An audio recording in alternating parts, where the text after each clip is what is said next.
ഒരുപക്ഷെ കേരളത്തിൽ ഇന്നേ വരെ കേട്ടുകേൾവി പോലുമില്ലാത്ത കാര്യങ്ങളാണ് ഇപ്പോൾ നടന്നുകൊണ്ടിരിക്കുന്നത് എന്ന് പറയാതിരിക്കാൻ വയ്യ. ഒരു തെരഞ്ഞെടുപ്പ് കഴിഞ്ഞാൽ VVPAT അടക്കമുള്ള വോട്ടിംഗ് മെഷീനുകൾ സൂക്ഷിക്കുന്ന സ്ഥലമാണ് സ്ട്രോങ് റൂമുകൾ എന്ന് പറയുന്നത്.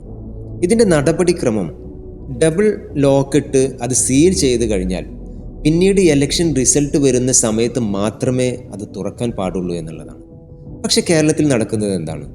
കഴിഞ്ഞ ദിവസം JDTയിൽ തെരഞ്ഞെടുപ്പ് ഉദ്യോഗസ്ഥരടക്കം കേരള പോലീസിൻ്റെ അവിടെ നിൽക്കുന്ന ഉദ്യോഗസ്ഥരടക്കം ആ സ്ട്രോങ് റൂമിലേക്ക് വളരെ ലാഘവത്തോടു കൂടി കയറി ഇറങ്ങുന്നതാണ് നമ്മൾ കാണുന്നത്.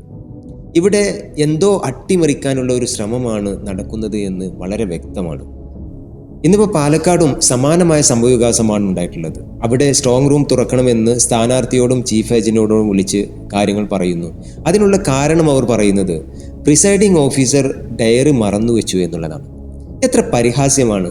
കാരണം ഒരു തെരഞ്ഞെടുപ്പ് കമ്മീഷൻ എന്ന് പറയുമ്പോൾ, ഒരു തെരഞ്ഞെടുപ്പിൻ്റെ പ്രോസസ്സ് എന്ന് പറയുമ്പോൾ വളരെ വിശ്വാസത്തിലെടുക്കേണ്ട ഒരു കാര്യമാണ്. ഒരുപക്ഷെ കേരളത്തിൽ ഇന്നേ വരെ കേട്ടുകേൾവി പോലുമില്ലാത്ത കാര്യങ്ങളാണ് ഇപ്പോൾ നടന്നുകൊണ്ടിരിക്കുന്നത് എന്ന് പറയാതിരിക്കാൻ വയ്യ. ഇവിടെ ഞാനടക്കമുള്ള വോട്ടർമാർ എന്താണ് വിശ്വസിക്കേണ്ടത്?